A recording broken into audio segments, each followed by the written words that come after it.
Hello friends, welcome to Swasti kitchen 360. இன்றைக்கி நம்ம கிச்சனில் சூப்பரான ஒரு அடை ரெசிபி தான் பார்க்க போகிறோம். நார்மல் அடை மாதிரிலாம் இல்லாமல் இது டோட்டலி டிஃப்ரெண்ட்டாக டேஸ்ட்டாக செம்ம சூப்பராக இருக்கும். வாங்க இதை எப்படி செய்கிறது அப்படின்றது நம்ம வீடியோக்குள்ளே போய் பார்க்கலாம். இதுக்கு மெயின் தேவையான 2 ஐட்டம் என்னென்னு பார்த்திங்கன்னா, முள்ளங்கியும் கேரட்டும் நல்லா வாஷ் பண்ணிவிட்டு தோல் எடுத்துகிட்டு நல்லா துருவி வச்சுக்கலாம். முள்ளங்கி கேரட் துருவினது ஒரு மிக்சிங் பவுலில் ஆட் பண்ணிவிட்டு, சாப் பண்ண ஒரு வெங்காயம், சாப் பண்ண சில்லி, க்ரீன் சில்லி ஆட் பண்ணிக்கலாம். கருவேப்பிலை கொத்தமல்லி வாஷ் பண்ணிவிட்டு சின்ன சின்ன கட் பண்ணி ஆட் பண்ணிக்கலாம். அப்புறம் சிட்டிகை பெருங்காயம் ஆட் பண்ணிக்கலாம். இந்த பேட்டருக்கு தேவையான அளவு உப்பு ஆட் பண்ணிக்கலாம்.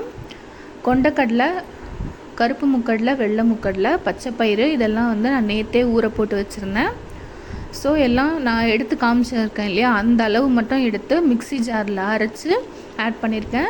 மிக்ஸி ஜாரில் அரைக்கும் போது 4 பல் பூண்டு சேர்த்துக்கோங்க, அதுவும் ரொம்ப நல்லாயிருக்கும். நான் சேர்த்துக்கிட்டேன். அதுக்கப்புறம் கோதுமை மாவு இருக்குது இல்லையா, அது ஒரு சின்ன பவுல் அளவுக்கு நான் ஆட் பண்ணிக்கிட்டேன். உங்களுக்கு முள்ளங்கி ஸ்மெல் பிடிக்காது அப்படின்னு நினச்சிங்கன்னா சில்லி பவுடரும் கரம் மசாலாவும் சும்மா ஒரு 1/4 ஸ்பூன் ஆட் பண்ணிக்கலாம், அந்த முள்ளங்கி ஸ்மெல் இல்லாமல் இருக்கிறதுக்காக. இதெல்லாம் நல்லா மிக்ஸ் பண்ணிவிட்டு, முள்ளங்கியில் தண்ணி இருக்கும் இல்லையா, இப்படியே நீங்கள் மிக்ஸ் பண்ணி அடை மாதிரி தட்டி கூட சாப்பிடலாம், ரொம்ப நல்லாயிருக்கும். இல்லைன்னா நான் பண்ணுற மாதிரி கொஞ்சம் தண்ணி ஆட் பண்ணி தோசை பேட்டர் அளவுக்கு ரெடி பண்ணி, தோசை மாவு அளவுக்கு பேட்டர் மாதிரி ரெடி பண்ணி கூட நீங்கள் தோசை ஊற்றி சாப்பிட்லாம், ரொம்ப டேஸ்ட்டாக இருக்கும். இல்லைன்னா சப்பாத்தி மாவு அதிகம் பண்ணிவிட்டு சப்பாத்தி மாவு மாதிரி நல்லா பிசைஞ்சு கூட சப்பாத்தி சுட்டு சாப்பிட்லாம், அதுவுமே இன்னும் ரொம்ப சூப்பராக இருக்கும்.